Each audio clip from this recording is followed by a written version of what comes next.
ജമാഅത്തെ ഇസ്ലാമി എന്ന് പറയുന്ന ഭീകര സംഘടനയെ കൂട്ടുപിടിച്ചുകൊണ്ടാണ് ഇടതുപക്ഷവും ഐക്യജനാധിപത്യവും കേരളത്തിൽ നിലനിൽക്കാൻ ശ്രമിക്കുന്നത്.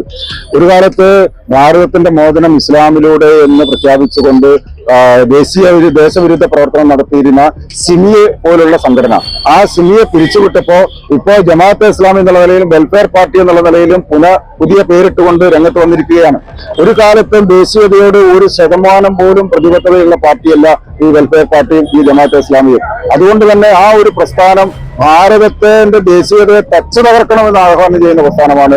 ആ പ്രസ്ഥാനവുമായിട്ട് കൂട്ടുപിടിച്ചുകൊണ്ടാണ് ഇടതുപക്ഷ ജനാധിപത്യ മുന്നണി കഴിഞ്ഞ കുറച്ച് തെരഞ്ഞെടുപ്പുകളിൽ ഇപ്പോൾ ഈ കേരളത്തിൽ വിജയിച്ചിട്ടുള്ളത്. അതേപോലെ തന്നെ ഐക്യ ജനാധിപത്യ മുന്നണിയും ഈ കേരളത്തിൽ പല തെരഞ്ഞെടുപ്പുകളിലും ഈ മുന്നണിയെ, ഈ വെൽഫെയർ പാർട്ടിയെയും ജമാഅത്തെ ഇസ്ലാമിയെയും കൂട്ടുപിടിച്ചുകൊണ്ട് മുന്നോട്ട് പോയിട്ടുണ്ട്. ഈ തെരഞ്ഞെടുപ്പിലും വെൽഫെയർ പാർട്ടിയുടെ വോട്ടിന് വേണ്ടിയിട്ടാണ് രണ്ട് മുന്നണികളും ഇപ്പൊ മത്സരിച്ചുകൊണ്ടിരിക്കുന്നത്. ഈ കോൺഗ്രസിന് യാഥാർത്ഥ്യത്തിൽ ഇവിടുത്തെ ലീഗ് ഹൈജാക്ക് ചെയ്തതല്ലേ? കോൺഗ്രസിനെ സംബന്ധിച്ചോളം നിലനിൽക്കണമെങ്കിൽ മുസ്ലിം ലീഗിന്റെ പിന്തുണ ഇല്ലാതെ മുന്നോട്ട് പോകാൻ കഴിയില്ല. കോൺഗ്രസ് എന്നുള്ള പ്രസ്ഥാനം തന്നെ എത്നോ എഴുതിത്തള്ളേണ്ടുന്ന പ്രസ്ഥാനമാണ്, കാലഹരണപ്പെട്ട പ്രസ്ഥാനമാണ്. ഇന്ന് ആകപ്പാടിൽ ഒരു കച്ചിത്തുരുമ്പ് നിലയിൽ ഈ കേരളത്തിൽ പിടിച്ചു നിൽക്കുന്നത് മുസ്ലിം ലീഗിന്റെ പിന്തുണയോടുകൂടിയാണ്.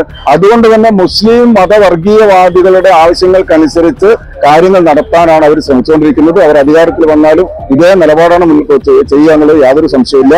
ഇപ്പൊ ഇടതുപക്ഷ ജനാധിപത്യ മുന്നണിയും ഇതേ നിലപാടിലേക്ക് വന്നിട്ടുണ്ട്. കേരളത്തിൽ അധികാരത്തിൽ വരണമെങ്കിൽ വർഗീയവാദികളായിട്ടുള്ള മുസ്ലിം വിഭാഗത്തിന് പിന്തുണ കിട്ടണം. അതുകൊണ്ടാണ് SDPIയുടെയും ജമാഅത്തെ ഇസ്ലാമിയുടെയും പിന്തുണയ്ക്ക് വേണ്ടി രണ്ട് മുന്നണികളും മത്സരിച്ച് പ്രവർത്തിച്ചുകൊണ്ടിരിക്കുന്നത്. അത് ഈ കേരളത്തിലെ, ഈ രാജ്യത്തിലുള്ള ദേശീയവാദികളായിട്ടുള്ള പുരോഗമന ചിന്താഗതിയായിട്ടുള്ള സമൂഹത്തിന്, രാഷ്ട്രീയ ബോധമുള്ള ആളുകൾക്ക് ബോധ്യപ്പെട്ടിട്ടുണ്ട്.